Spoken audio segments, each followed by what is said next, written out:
to kind of continue this conversation of what's been happening this weekend with ceremony and our guests, and to support and to listen and to learn. And I'm excited to observe the conversation and to share space virtually. So, but I'm pretty sure I will be just in the background and very excited. Is there anything you wanted to touch on, Julia? I'll just say a little bit about the folks who are here and just what this is about. So this conversation is being hosted by many different groups who are all working together on this, and it's a culmination of a lot of different things. So Solidarity Economy St. Louis is a local network that has been around for about 5 years. I'm the founder of Solidarity Economy, and we really just try and create a community of people based on share the same values and are trying to build a different economy and find ways for us to meet our basic needs from each other versus from an exploitative capitalist system. So Native Women's Care Circle, which Fondi is a part of, is a member of Solidarity Economy, as are many, many, many dozens of other groups and hundreds of individuals throughout the St. Louis area. And part of our work together has been developing a collaboration called Rebirth, which is really focused on Black and Indigenous solidarity and tradition and healing. So I'm here today just to support, to host the space and to kind of help with technology things or any sort of, just to make sure that everybody can engage in the way they would like to. So yeah, thanks for being here. And Fondi, why don't you do a little intro of yourself, and then we'll introduce the other guests that we have, Ife Afriye and Jessica. So welcome everyone. OCO, I'm going to ask if you would take what I'm offering here in the spirit that it's meant. I'm lighting sage and asking you to breathe in.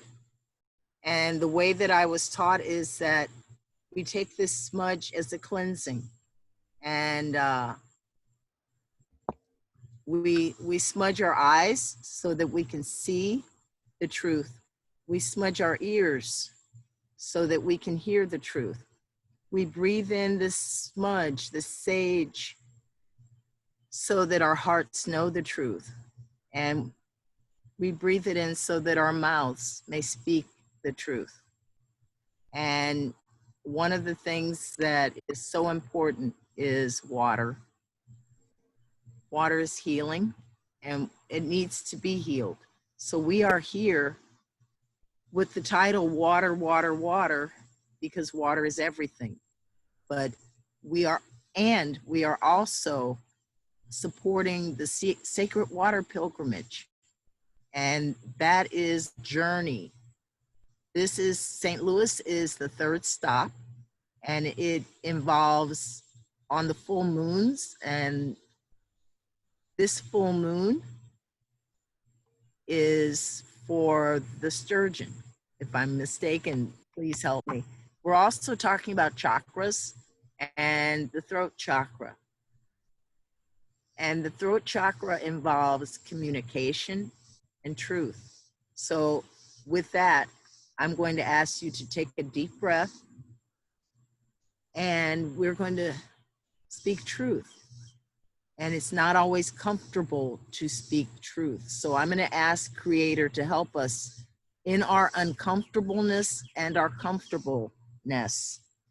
And I'm also going to start with a little bit of this.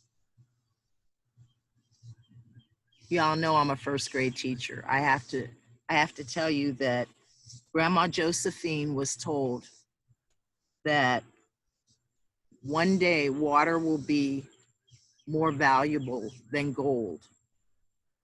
And she was asked, what will you do for the water?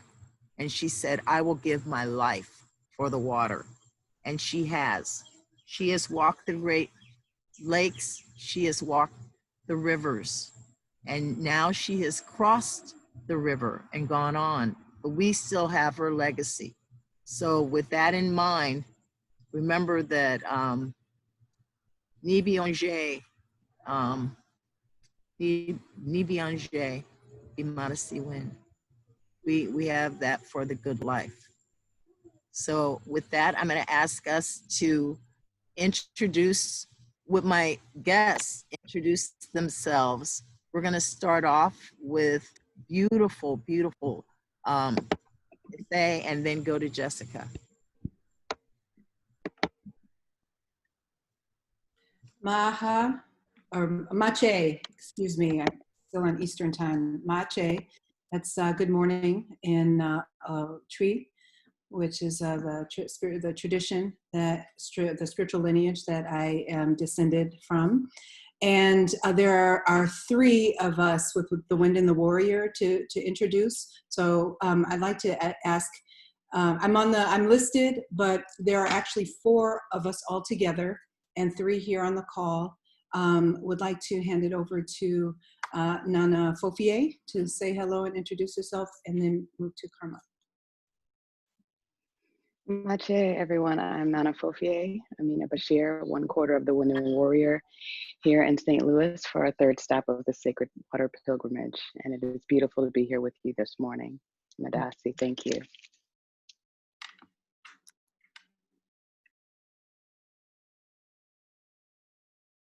Yeah, go ahead. And we also have Karma.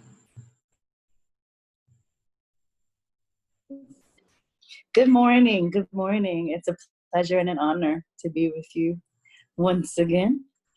And looking forward to this discussion and learning more about the ways in which we can continue to grow in our honoring of the waters.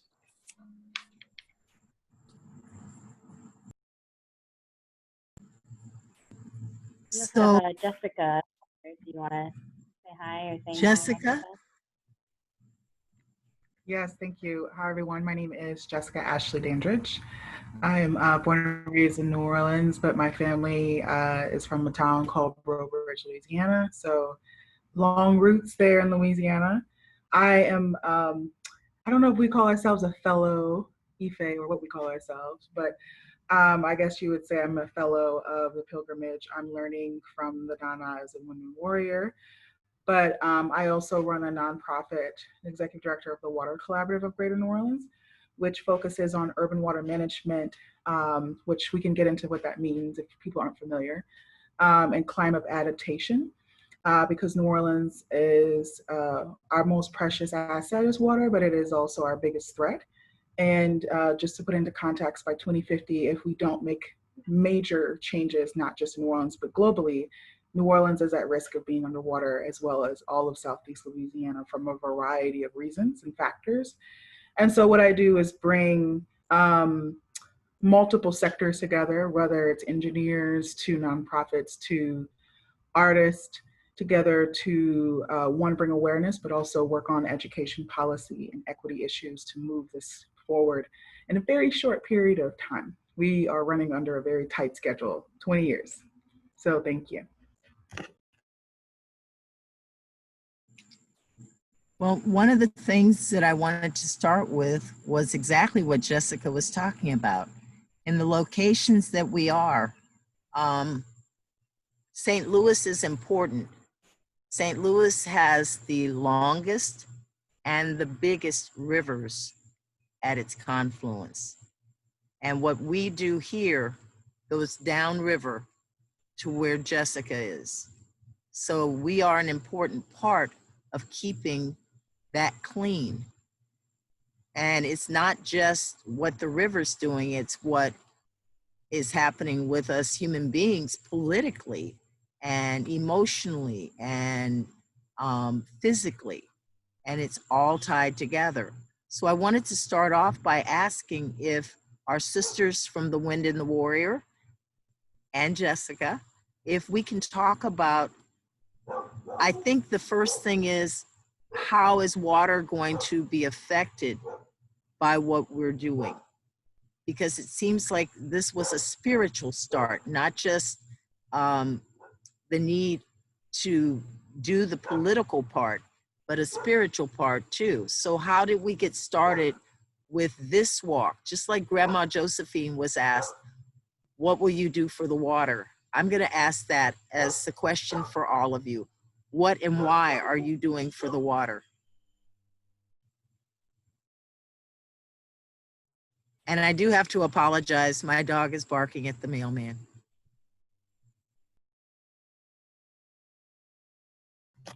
I guess if it feels right, I'll hop in and then. So what am I doing for the water? So I can provide a little bit of like factual information. So I don't know how many people on this call have been to Louisiana. It's a beautiful cultural place, but as I mentioned, our biggest asset has always been water. The fishing industry has far surpassed oil and gas as far as economics for our city, and also just our culture and our food, right? We have seafood in our gumbo. It's a part of the way we live. It's the bayous, it's Cajun culture, it's Creole culture. We're highly connected to the water spiritually, culturally, traditions. So you mentioned, Mama Sandy, the pollution in the Mississippi River. So basically, and we talked a lot about that in Iowa, but basically from big agriculture, as well as oil and gas, fossil fuel industries, all kinds of industries, they dump into the Mississippi River, and that creates a dead zone once it gets to the foot of or we as the boot, it creates a dead zone, which is basically the lack of oxygen, which can kill sea life and not sea life, but Mississippi River creatures as well as Gulf of Mexico creatures. And that dead zone gets bigger every year. And again, bringing back to the industries, many of our communities, Black and Native, actually Betty and Dawn, who are not on this call right now, but they are on this pilgrimage with us. They're here with us in St. Louis. Their families are fishermen, are fisher folk. And so we have to consider that the indigenous communities, Black communities, as well as all communities in Louisiana are threatened by big agriculture. So that's just the rivers. And then on top of that, with climate change, because of the heating of the earth from global warming, the seas are going to rise due to the snow caps melting, which we've all heard about in some form or capacity. But Louisiana is going to be the first state impacted by that sea level rise. So we were already losing about a football field a day because of, again, oil and gas industry. You see there's a trend here. Oil and gas industry destroyed the Delta in the Mississippi area, from Texas all the way to Alabama. But Louisiana is going to get a brunt of that because we're a Delta, so we've always been below sea level. And so the waters are rising every single day. We're losing our natural beaches, we're losing our natural wildlife, we're losing all of that. And then add insult to injury, in cities like New Orleans and other areas, because of the heating of the earth, we have heavy rainstorms. I was just talking about this just a minute ago. And so New Orleans is experiencing rain bursts, which means we're getting 5 to 20 inches of rain in between 3 to 5 hours. And that's common. So if you Google New Orleans flooding, this has been happening now since 2016. And I just got off a call last week with the climatologists with the state as well as the federal government. And they expect this to be common and happen pretty much monthly, especially in the summertime. So we have water coming from the seas, coming up and then coming on top of us. And both are caused by climate change, which is caused by a degradation of our natural landscape and the way we care about our earth. It comes from using fossil fuels and depending on big agriculture and other industries, which then cause our state of Louisiana to basically disappear. And we have basically by 2050, they said if we don't get our act together in many different ways, New Orleans will be a Venice or an island. And that will cause other issues like mass migration. It'll cause issues of illnesses, more mosquito-borne illnesses, more things like COVID could potentially happen because we're closer to water, the water's not clean. And the people who are going to carry the brunt of that weight is going to be people of color. Women, particularly, you can look online, the statistics, women carry that weight more, but also Black women, Indigenous women, and in Louisiana, particularly Vietnamese women who are also part of the fisher folk community are carrying the brunt of that weight. So we have a lot of different aspects to look at. And so what are we doing and what are we focusing on? That's what we're I'm focusing on quite a lot, but that gives you a little bit of an overview and context. I don't want to take up more time. I don't know if Ife wants to happen. Thank you so much. Ife?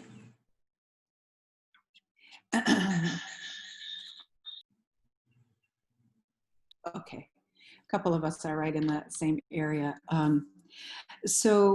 Jessica laid out the realities, the conditions that the Gulf folks who live in the Gulf are facing, and really speaks to what Gulf community or what coastal communities are increasingly experiencing. So, but as far as this journey is concerned, spiritually, several folks held a vision or were given a vision and a charge, and then took up a charge to do something. And then what's the something? Part of it is this the work around addressing the impacts of climate change on communities and ecosystems that's born out of the crises that Jessica described. Also, we know that part of the work is it's rebuilding, strengthening, evolving our relationships with the land, with waters, and with the people who reside along the waters. And so as this charge came, this vision was kind of planted in different people. There are a few of us who happen to have been in conversation about a year ago, sharing our visions. And Colette Pichon-Battle, who's the executive director of the Gulf Coast Center for Law and Policy, put voice to it and said, hey, this is coming up for me. And this happened we had a gathering, Women Warrior gathering last year. And then we created space to talk about and strategize then what might this journey mean, or what might it look like to realize, to manifest a vision like this, moving from the headwaters of the Mississippi to the openings, moving from a crown to the divine sacred openings in the Gulf. And then we began our intentional work around planning for that. But a lot of that work intentionally was first like within ourselves, continuing to ask ourselves those questions.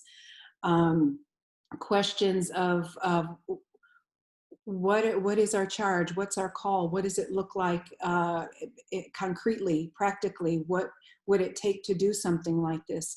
And we're asking these questions at a time where folks were stretched thin, and it's almost like, well, how do you make things happen when there's so much happening in the world and there's so much pulling on our time in different ways?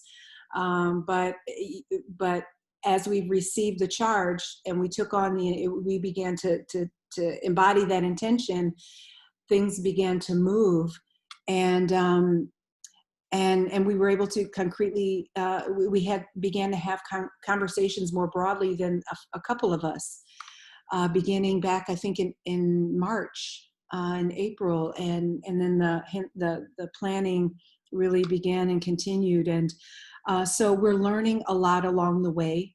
We're trying to keep ourselves open for from the messages of the Mississippi, the Mississippi herself, and all of those that reside in and around her. So being in continuous conversation and sacred conversation and ceremony and prayer, and trying to do our best to listen, to seek to be in right relationship with every stop that we make along the way. And then what's come to us, as Sister Sandhi described at the very beginning, this is our third stop, the stop that is, we're associating with the throat chakra. And the first stop was the headwaters, was at the crown. And the second stop was with the sixth chakra, and then with sight and vision. And now we're here at the throat, and we'll continue down until we get to that sacred root chakra, which is in the Gulf, in December 21st.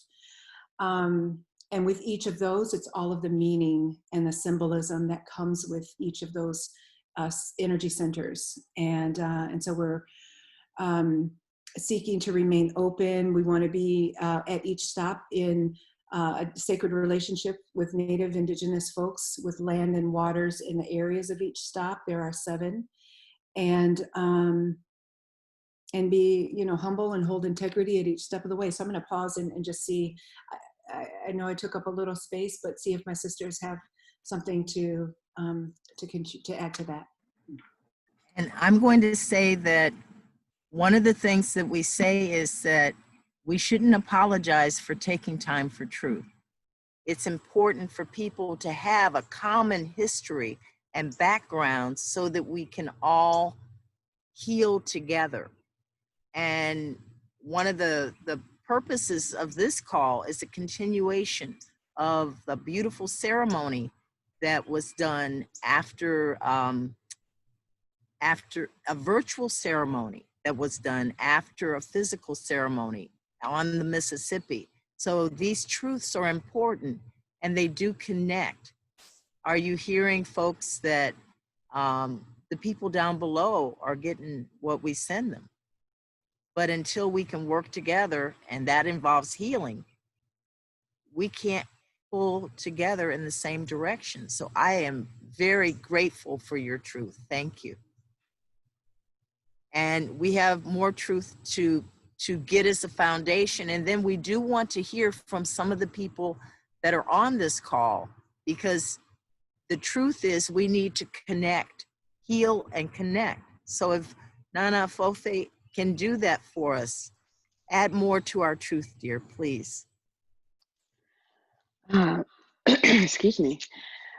Jessica and my sister Ife already added so much. And I love coming from those 2 different directions. You know, what are the material realities and what are the extractive industries and injustices that are happening, as well as what are the messages? What is the calling of the land? So when you ask what we're doing for the water, as my sister said, when this vision came to us, when this mandate came to us, it felt like this was last year. We knew that 2020 was going to have a lot of energy because of the election. We had no idea, obviously, all of these other things that were going to be happening between the uprisings and COVID. And so that, of course, had us call to pay special attention in terms of how we are interacting, but also in terms of what is the world saying? What is the earth saying with this uprising and so many people being called to be still and to pay more attention to how we physically interact. Excuse me. I think really about one of the messages here is that in the balance of, while we're working about the material realities and climate change, and our elder Renee, who hosted us at the very first site, brings this into conversations all the time. And it's something that we have also said, which is shifting that water as a right, shifting our work on water from what we have a right to versus our solidarity with water having her own right. And so this pilgrimage is also very much about, as Ife said, building the relationships. And also, it's about healing. It's where we are going down the Mississippi River because we recognize the intense ancestral trauma and harm that has happened in that and along that river with Black and Native communities. And so the purpose being to join together in Indigenous ceremony from both of our traditions to heal that. And then to heal our relationships with one another. As doing that, recognizing is also we're working in to heal relationships with the water and for the water to heal. And this is normally I have a complicated relationship with this word, but I'll use it here as kind of a solidarity and resilience. You know, because there's the work that we have to do on climate change, but then there's also what is the underlying spiritual work that we have to do to connect? What is the vibrational work that the earth needs from us and with us to withstand what is happening while we're making these changes? So it's tapping into all of those things through ceremony, through prayer, for understanding really what is the need. As with any organizing, when you enter into community and you enter into work, you first have to ask, what is the need? Part of this is also just connecting with the water and finding out what is the need. I want to also add a little bit on the context to bring it full circle. I think I started this journey. Actually, I feel like I was called to this. Colette announced it. I'm a part of her coalition, which is the Gulf Coast Center for Law and Policy's Green New Deal. And I'm a part of that. And she mentioned this pilgrimage down the Mississippi River for Black and Indigenous women, Two-Spirit women. And I was like, I have to do this work. And as I have learned from Women Warrior over the past couple months, I was like, why is this calling me? It's calling me for a variety of reasons, but to bring it in context to the industries, extractive industries, and now is that the way we're tackling climate emergencies or climate change is through a colonized and still extractive lens, right? I'm in a space, being very honest, with majority white men, majority white women. In my space, I can probably count on two hands how many Black people I work with. And when we think about the answers to these issues or the solutions, it's always coming from an engineering mindset or a mindset of what they're doing in the Netherlands or what they're doing in New Zealand or all of these white, basically, cities and countries. And I have a huge problem with that because New Orleans or Louisiana is not like that. It is a very diverse cultural traditional state that has so many intricacies that cannot be whitewashed or extracted from, or shouldn't use extractive strategies to fight these issues. And so I think for a long term, how do we connect those things, right? How do we do that? I think we have to decolonize the way we think about the solutions. And so what I'm learning through this is not just the answers, but also how do we look at ourselves as a spirit, and how do we look at inside, right? How do we heal and reconcile? Because also in my industry, you would think people in climate change are all getting along, but they actually all hate each other. And so I'm called to actually support the healing of my sector in order to heal the earth, right? Because when I started a year ago in this particular position, everybody was fighting. And I'm realizing now, a year after being in this position, that I'm also called to do other things, include help figure out how we can move together as a community rather than separately. And you focus on this engineering technique or this colonized technique, and we're not getting anywhere. So I wanted to just, in my personal view, and I think every fellow has their own reason for being here, which is also why it makes it special. There are other people in this group who are called for this for different reasons. And I think that's why this is so important. And I think I highlighted that on the call a little bit yesterday, that we had a virtual ceremony where I said, like, every stop has been highlighted by a moment in time. And it wasn't intentional. I think we talked about that with Women Warrior. We talked about that with Colette. And Colette's like, we didn't plan this. It just happened this way. And so I think it really speaks to the power of this process, the power of the pilgrimage, and the need for what we're doing. So just wanted to add that to that. I know you want to open it up, Sister Sonia. I want to mention Kellen LaCour is also one of the fellows. So just calling your name into the space as well. I know there are lots of different groups and lots of different people here that have connections with water. There are people politically, spiritually, physically that have connection with water on this call. And I do want to invite them in. So here's what my thought is. I'd like to go around and give people a chance to add voice in here, either to something we've said or something they're thinking about. And I want to do that with this question. I know each and every one of us could talk all day about the water, but we have the physical world's constraint of time. So what we're going to do is take about 20 seconds to add in to this question. The question is, what important things do we need to know from you about your relationship with water? what important things do we need to know from you about your relationship with water? And I'll put that into the chat.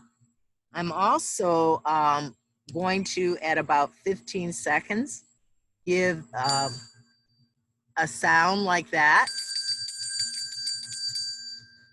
But remember, I'm a teacher.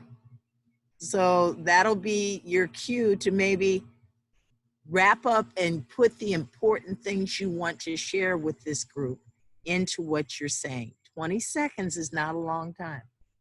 So we're going to put into the chat what are the important things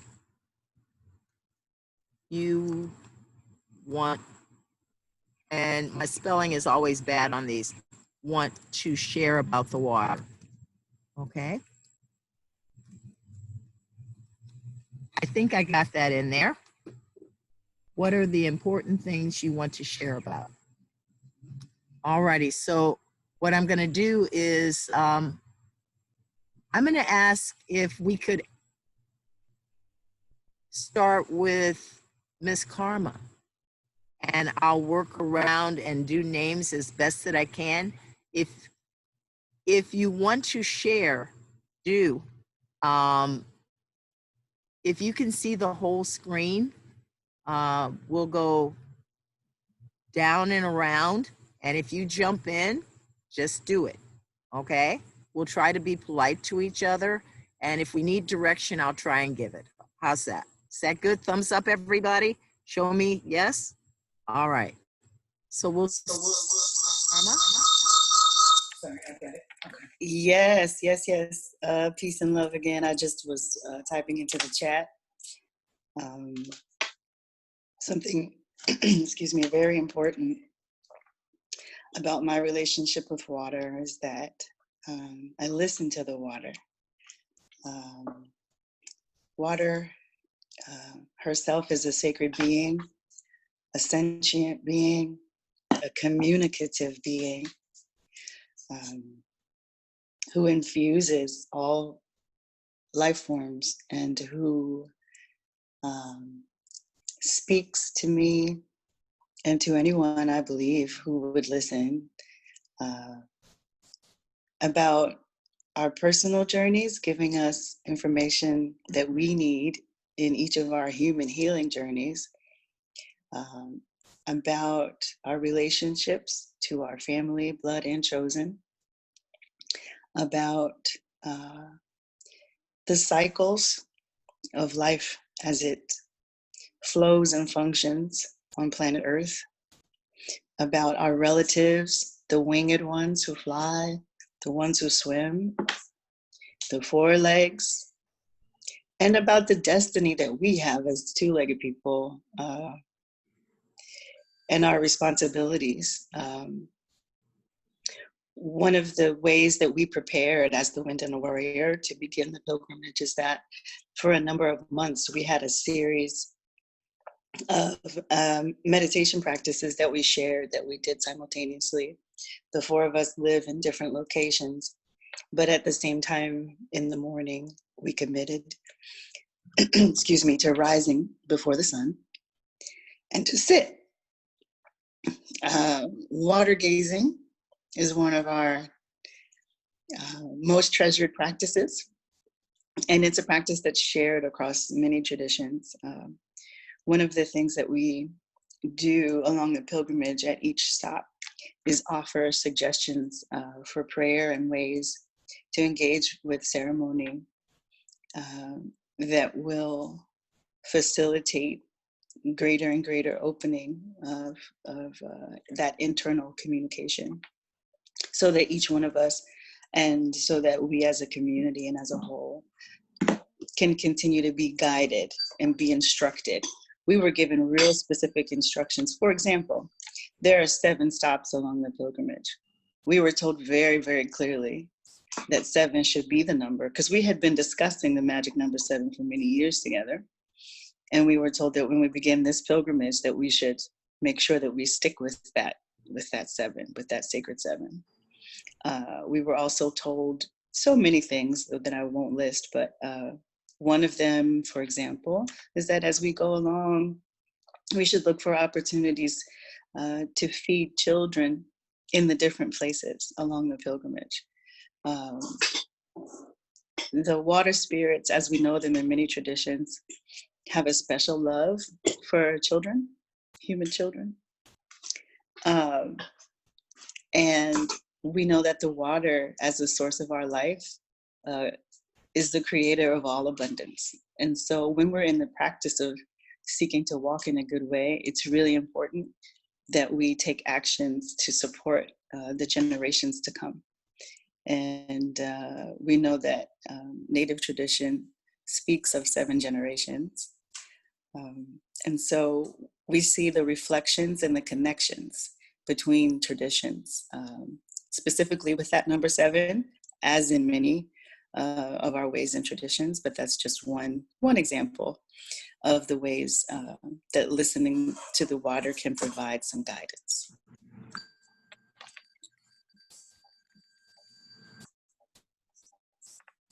That was perfect and important to hear. Karma, thank you. I'm going to move on to, as I'm looking at the screen, because it's jumped on me, I'm going to jump next to me so that it's easier for us to go down. And Libby is there.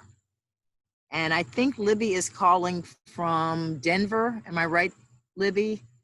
And she and I met because of the river. And Libby, can you take, and seriously, give it a 30 seconds, you'll hear 3 bells. So as you hear that, let's try and condense it, everybody. But truth is also important. So if we, we are not the majority culture. If we have to go a little longer, and if you go shorter, you can.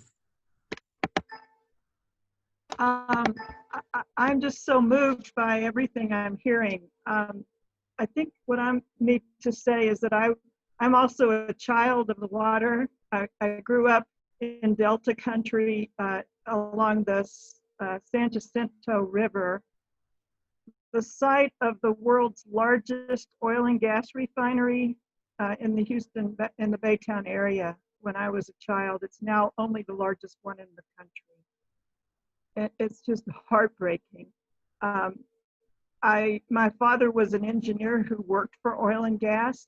He was never happy unless he was in a pirogue on the bayou in his home place in Louisiana. And so my childhood is rooted in Louisiana. That's when I was most happy, is when we would go see our relatives there. Now I live in Denver. I sponsored a conference called the Downstream Neighbor because of our role in what happens to Louisiana, our role in the mountains. And as I went through that process, I learned that even at the top of a mountain, we are downstream because of the water cycle. And whatever goes in the water comes back even if you're at the top of the water cycle. I also have a background in law, and I did some work in service to the rights of nature. As I'm listening to you, I'm thinking of the rights of the mother river of our continent.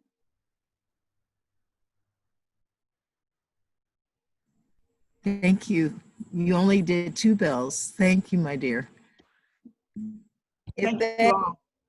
Ife, you're eating, so would you like to go later? I can go. Please. Mm-hmm. What I'll say is with the waters, we are one, and I think that really captures it. That is perfect. Going down the screen, I see Selena is there. My sister Selena, my niece. Hi. So for me, one of the reasons I've kind of been hands off when it comes to the water walks and I guess water ceremony and water everything is because I associate water with trauma because I lost 4 of my friends in a drowning in the river in my teenage years. And so I really had resentful feelings towards the river in particular, and water after that. I used to be a water baby as a child. I'm a Taurus Virgo Capricorn, so I'm all earth. But as a child, I was always in water and with water and like making tinctures and things like that, not knowing that's what it was. But in my older years, I haven't reconnected with water in any real way. And so observing and listening has been important for me, because I feel a slight call back to the water, but I think it's something that I personally like just push off or ignore because of the trauma or like the pain of it all. So I don't have any like positive things, I guess, to add to the conversation, but I recognize the need for healing, because I think it kind of stops me from being able to move in tradition the way that I need to, by being held by that trauma, if that makes sense. It makes That's all I have. It makes so much sense. Makes so much sense. And I think right now I can say that there are lots of hearts that are crying with you right now. And the way I was taught in the Native way, tears are good medicine. They help with your healing. As beautiful as your smile is, it's okay to cry. Thank you. Jessica, my friend. Yeah, that made me very teary-eyed, and I hear all of that.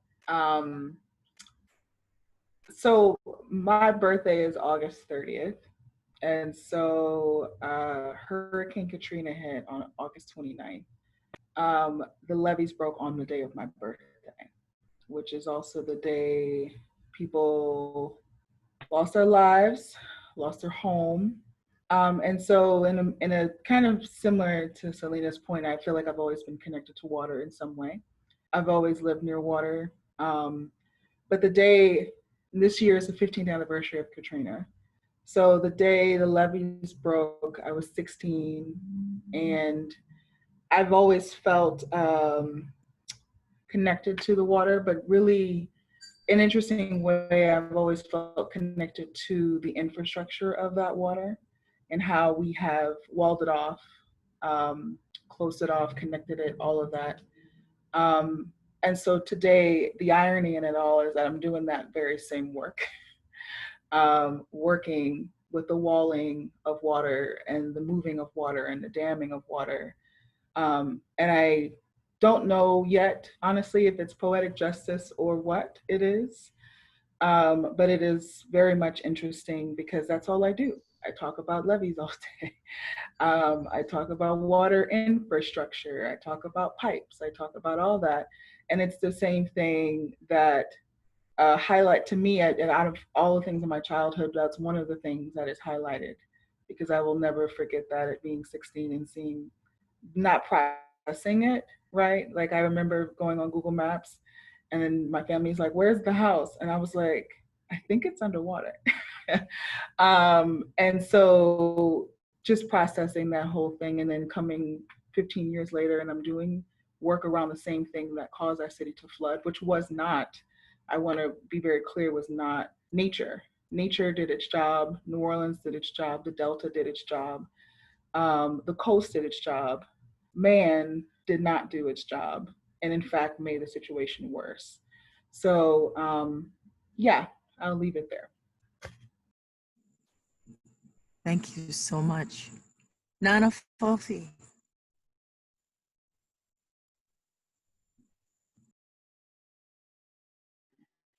Oh,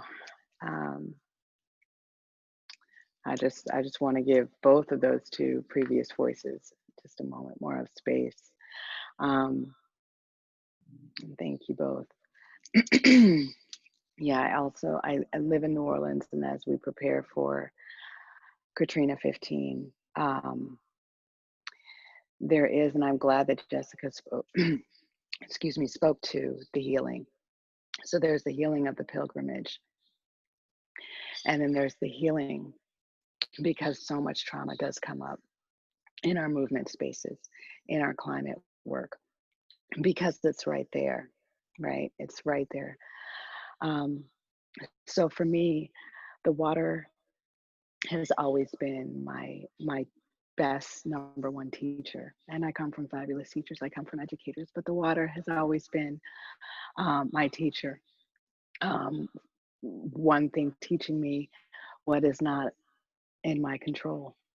One thing teaching me where are the parallels in our different traditions. In this pilgrimage, water has been such a teacher between the native and our African indigenous traditions of where we are similar, where we diverge, where we come together, how we do our medicines. Water in terms of the routes it takes, and again, where we mess up by trying to control it. Water in terms of the directions. This pilgrimage also goes for each stop 4 directions, but also the 3 dimensions of above, below, and within. And as Libby mentioned, the water cycle is wherever you are, it's all affected. So the water, just being with the water and learning the systems, how she takes care of herself, how she flows, how she moves, how she nourishes and receives nourishment.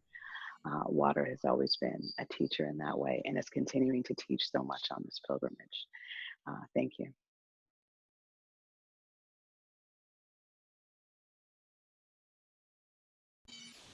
And I know it's more than just Carolyn there.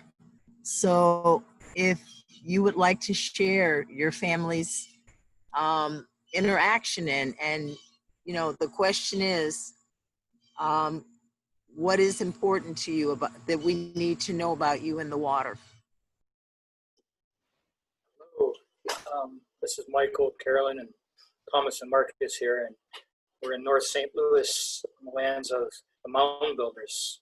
And I go down to the river quite frequently on my bicycle because we're about a mile away, and do ceremony. And then it's very polluted down there with trash. And when I pick up a piece or recycling, I touch Pachamama or Mother River, and I bless her. It's like just a kiss on the cheek to each other, knowing that we're at least 72% water, and I love the work that you're all doing and your journeys, and we're just doing our little part here the best we can to honor the sacred Mother River.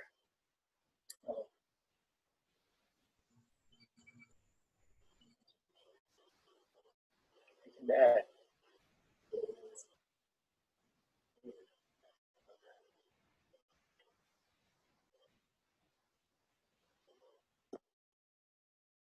Michael, I'm going to say thank you for speaking for your family. And then I'm going to skip Karma because we've already gotten to her. We've got about 10 minutes, but remember, time is circular and this isn't the end of this conversation at all. So Jenny, I see you there. Would you like to add in? Sure, just really short and sweet. It's amazing to hear everybody's connections and just more about the work that all of y'all are doing. But I would say my relationship to water is more urban based. So I think about it a lot in my home, how I use it, where it comes out of, and trying to connect that back to where it's actually coming from. And my relationship to it is often in the garden, so in growing and keeping my plants watered.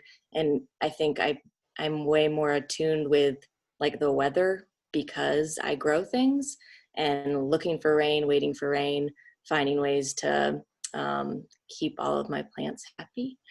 So I think those 2 ways, at least for me currently, are how I have some relationship to water. And Laura. Hello, Sandy, and everyone here. I've been going in and out. I've been having some connection problems, so I hope you can hear me. Good, thank you. I'm blown away by this conversation. As some of you know, about a year ago, I think it's about the same time that the vision came to the creators of the Sacred Waters Pilgrimage. I and some of my colleagues came to a realization that we needed to come together around the issue of water. And it grew into the idea of a global freshwater summit, which is planned for April 2021. And that is about relationship with water and how we grow in community in relationship with that water, how we support the biome, and how we govern as responsible leaders to protect the people and the waters. And to come together with this group on these last few days has just been so humbling to me. I want to just quickly say that a part of my heritage is in North County was referenced here, was a creek, Coldwater Creek. It used to run behind my house. It was rerouted because they discovered that nuclear waste had been buried there, and that waste had gone into the ground and traveled through the creek throughout the communities in North County, leaving a legacy of cancer, including death in my own family. So that creek brought me home, or that creek keeps me home, and that creek connects to the Missouri River, which flows into the Mississippi River here in St. Louis. And those rivers have told us that they're okay. They can heal us, and we can heal them. And that it's calling us to them, and it's called me. So I'm grateful to answer that call and to find all of you here and unified as one with the water.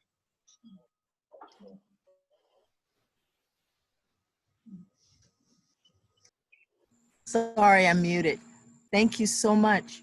Chris, if you'd like to join in and give voice here, you can. I know it's not always easy to skip or anything like that, but please, if you would like to add in voice and truth, please do, or use the chat. You can also do that, folks. I'd like to share a little, I think something that, like growing up, I feel like I did not have a connection to water. I grew up in a super landlocked part of Texas. But last year, as many of you know, I was in Taiwan spending time with my family. And one of the most powerful things about being there for a full year was experiencing all of the sort of natural cycles and the way that sort of, just the way that the culture there is like completely shaped by full moon and by like, you know, all of the rituals we have are on the lunar calendar.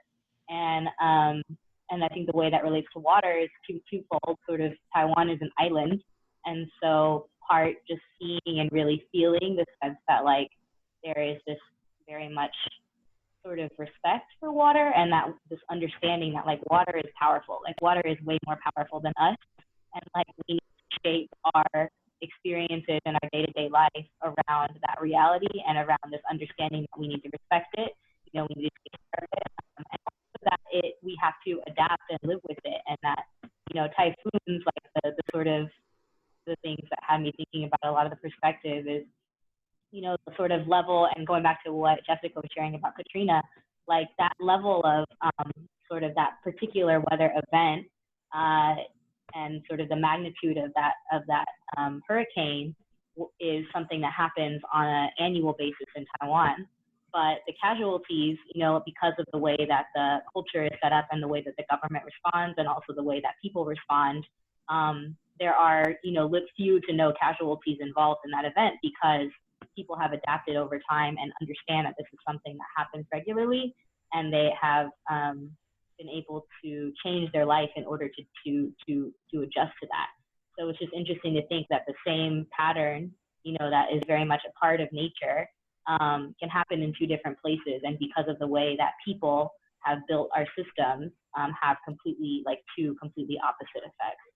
So that's sort of how I've been thinking about water, especially from, I guess, like from my perspective. Julia, thank you so much. Chris, I'm going to pass it to you for just a second, just in case, okay? I don't want to leave voices out. And that's one of the things about leadership. Sometimes those quiet young ones have important things to tell us. And I'm not that young, as you might already know. I guess I'd share that I don't know that I have such a spiritual connection with the water, which is something that has concerned me sometimes, since the way our country thinks about and interacts with water is just as a resource, and that leads to some very bad outcomes generally. So I have appreciated my time going at the water ceremony with you all in St. Louis, and I try to stay connected, but it's something I continue to work on and think about. That's all I got. And I have to add in a personal note. We miss you, Chris. We miss you at the waters. Thank you. Thanks for saying I'm young. So let me move on to Laura.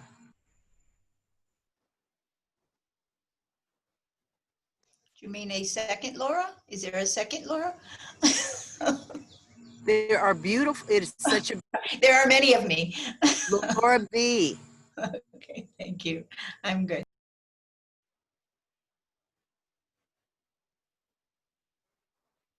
Can you hear me? Now we can, yeah. Okay. Yes, Laura, we can hear you. Good. So I'm at work right now, and I felt kind of weird about coming into this, but I really think it's important that you're doing this type of work. And my connection to water is, well, through my mother. She's Alaska Native, and her family grew up along the southwestern coast between the Yukon and Kuskokwim rivers. And she spent her childhood fishing and berry picking. And I never got to experience that until maybe a couple years ago. My sister and I went back to her hometown with her, and she had been away for over 50 years. So it was amazing to see how the people are so closely connected to the water there. And I mean, they schedule their life and their food, and I mean, their freezers are full of like all different types of fish from the sea and the rivers, and they have to pay attention to the tide, the way it comes up and down, and how they go on the boats. And we went to fish camp and had to be careful where we left the boat for too long, because we could be stranded. I mean, the water would get too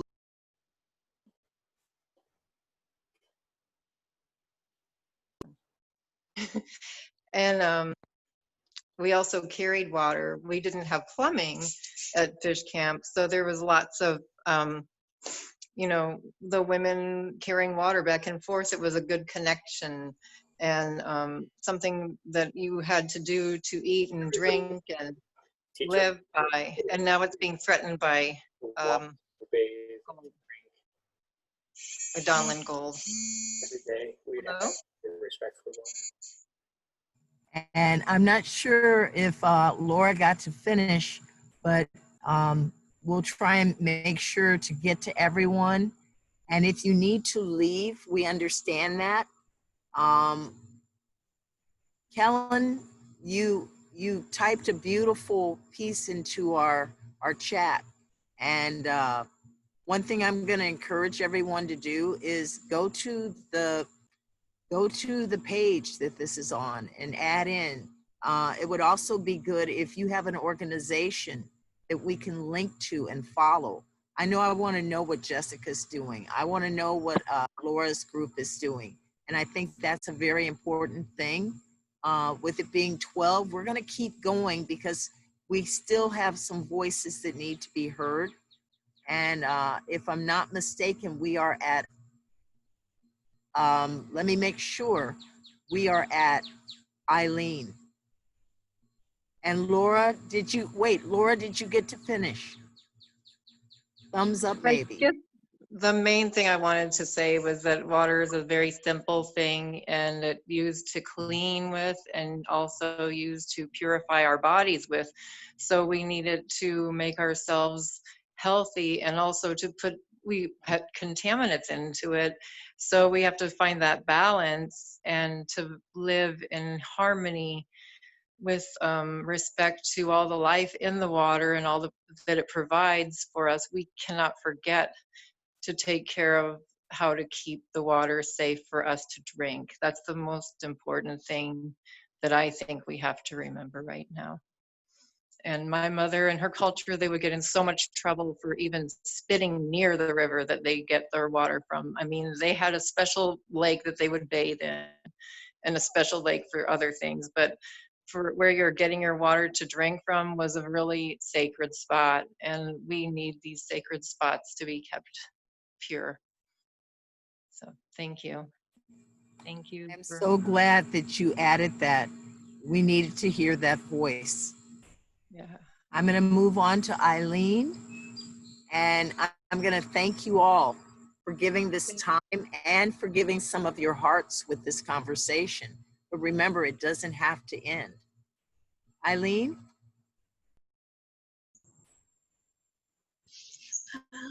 Good morning, everybody. I just want to say that I feel like my relationship to water has always been tied early on as a baby to the ocean, as someone who's grown up on an island in Brooklyn, and then my parents coming from over the Pacific Ocean from Singapore, and then their parents coming from Hainan in the South China Sea. I feel a kindred spirit to my ancestors being fisher people, and I feel like I was taught from an early age to respect the water because of her power for nourishing us, and also her power to take down obstacles. And my mom survived a hurricane, Hurricane Andrew in Florida, and would always sort of, I feel like I was given these stories as both as a cautionary tale to respect her power, and but also how much she can provide for us in terms of being 3/4 water ourselves. Our bodies are connected to the earth in that way, and it's wonderful to imagine that we have within us the same abundance as the oceans full of fish. And so I will just close by saying that I honor and respect the water within me as the water that is within each and every one of you. And I really appreciate us having this conversation today too. Thank you so much. People have had to move around, so I think we have missed. Jenny, did we get you? Yes, I was able to share. Okay, and I think that means that we have gotten to everybody. I'm trying hard not to let the bell keep playing. I think we missed Basmi. Oh, I apologize. Thank you. Basmi. Here.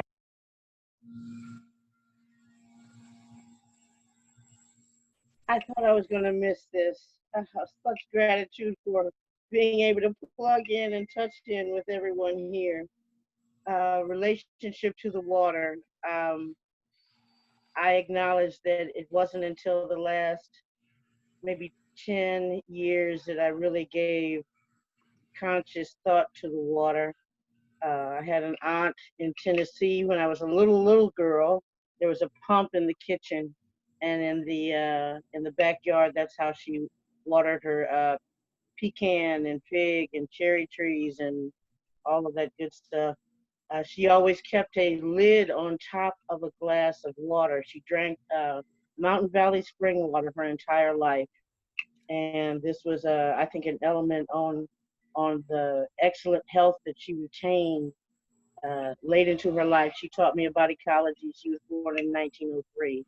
So there were so many profound things I learned from her. I thought it was interesting the lid on top of the glass when I recognized she grew up in a coal mining town and coal dust permeated everything.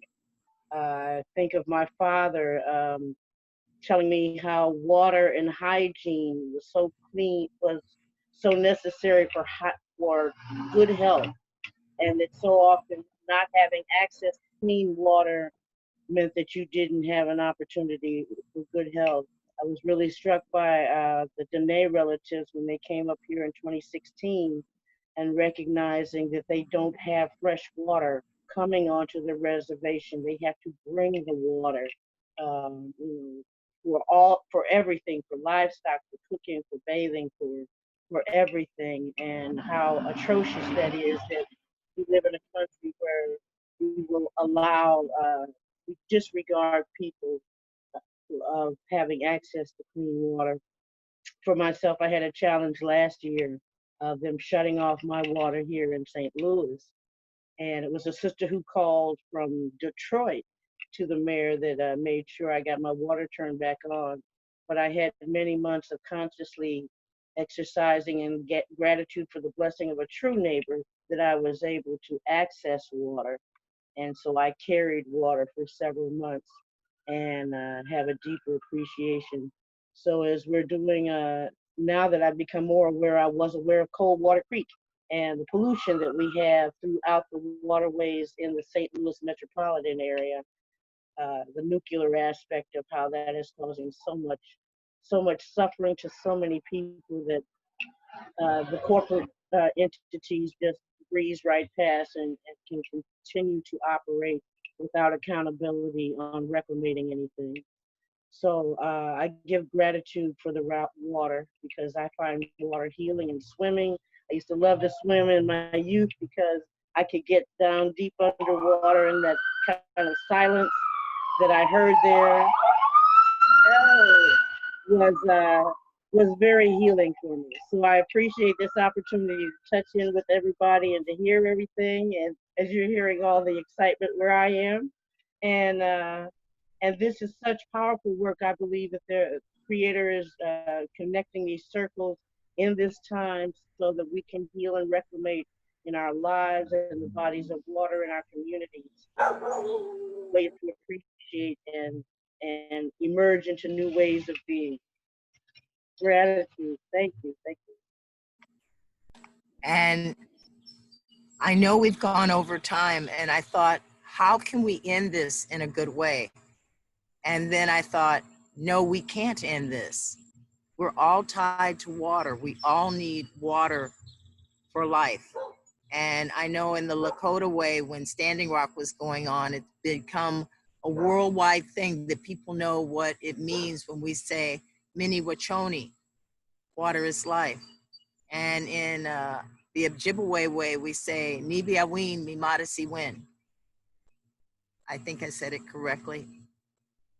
But one gift that we've been given from one of the sisters is Doreen Day and her grandson were given a song that they have shared with all of us. And I thought that is the perfect way to end. The meaning of the words in Anishinaabe-Moan are, water, we love you. Water, we thank you. Water, we respect you. And this conversation can continue either with the pilgrimage, with Solidarity Economy. I thank both of those for letting us have this time to talk, with the Native Women Care Circle, with the Rebirth group. There are lots of ways this conversation and these connections can keep going. But if you know the Nibi song, whether it sounds good or bad, or you want to stay muted, but join me in ending with that song. Nibe Izakeku Imekawene Migu Ibe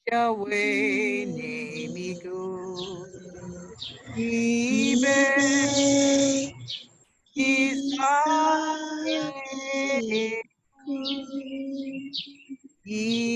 Imikwichawe nimiku, Ijawe niku. You can find it on YouTube. It's called the Nibi Water Song, N-I-B-I. Ibe Izayeku, Imikwichawe niku, Ijawe niku.